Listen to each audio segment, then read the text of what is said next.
Lesson 4.10, Feature Writing, Writing the Feature Lead.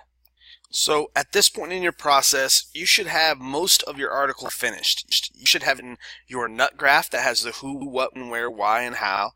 You should have your transitions going in to each one of your. So as you can see here, we have most of this done here. So the thing that we need is a strong opening paragraph, which on a feature story we call a feature lead. We save the feature lead for the end, for the very last thing we do, because it needs to be the most powerful part, and it needs to kind of bring everything together. Here's the deal: a lot of times when you've had to write an intro for something, it's been for like an essay for class, and your teacher is your audience, and they're the only one who reads it. And a lot of what this ends up causing is a really bad lead, because you know that they have to read it and give you a grade.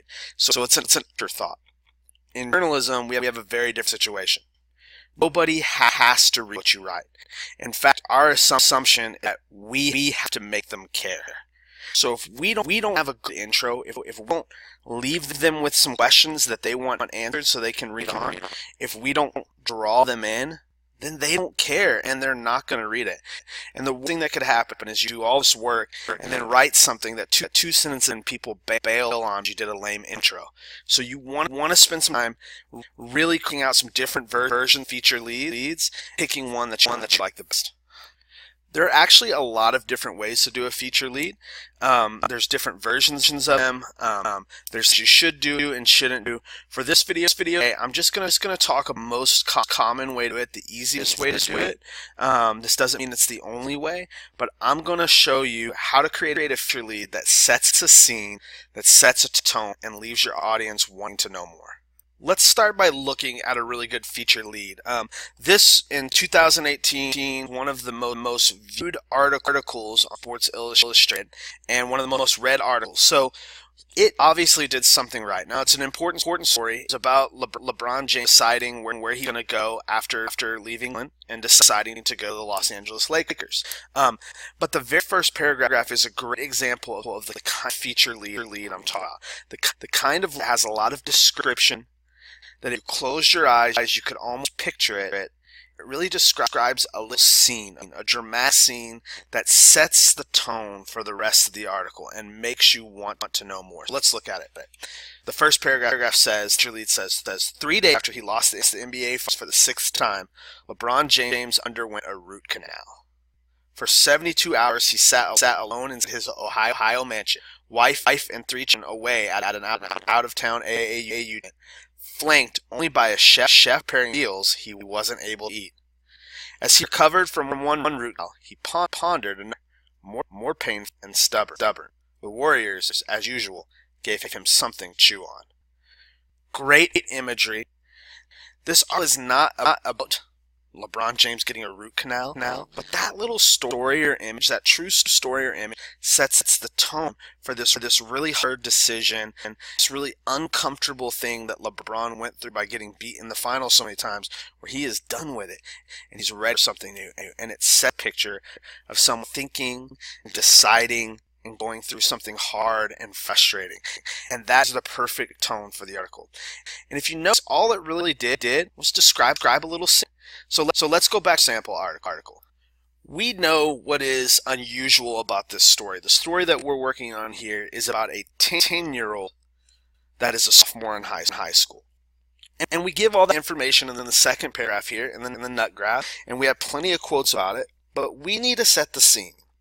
We need to tell a little story, describe a little moment that's maybe dramatic from the students that really paints a picture for our audience.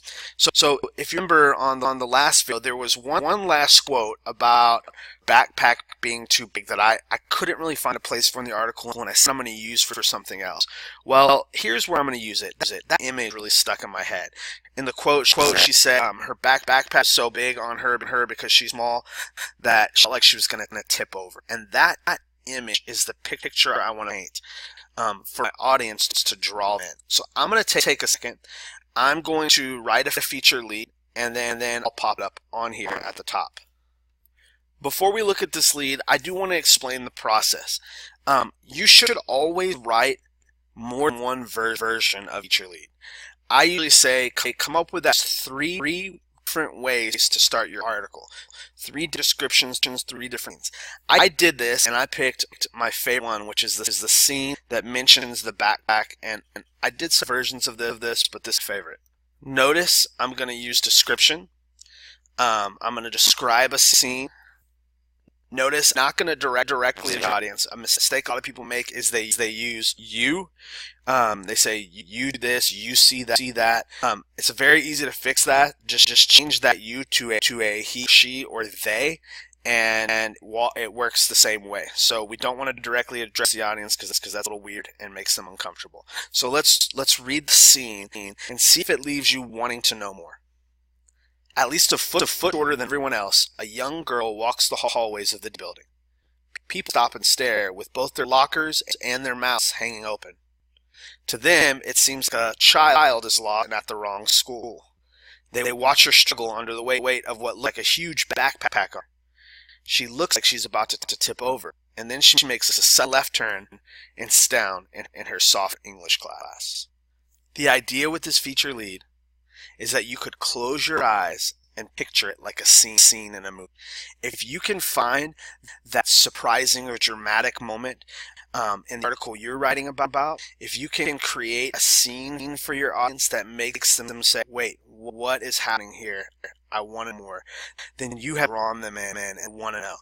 So the small young girl that looks she's lost, be a child in the wrong school, being overwhelmed by her backpack, and all of a sudden she sits down in her sophomore English class. What is going on? And the following paragraph, the nut graph, tells you exactly what's going on and get information.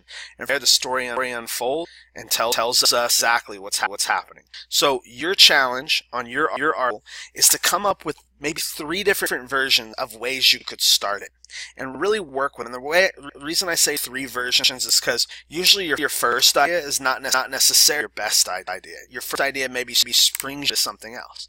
So if you have three options, you can kind of try out and see that. Don't skip that. Really take the time to give yourself 3 good options, because you might think you struck gold on the first one, but this is actually my 3rd idea. My 3rd version of the lead, and it was my favorite. So make sure you're giving yourself a chance to start the article in a different way. Think about how your audience will respond. Once you have your lead in place, and you have your nut graph, and you have transition quote formula throughout the rest of the article, and you end in a really strong quote, your feature article is ready to be edited for style, and it is done.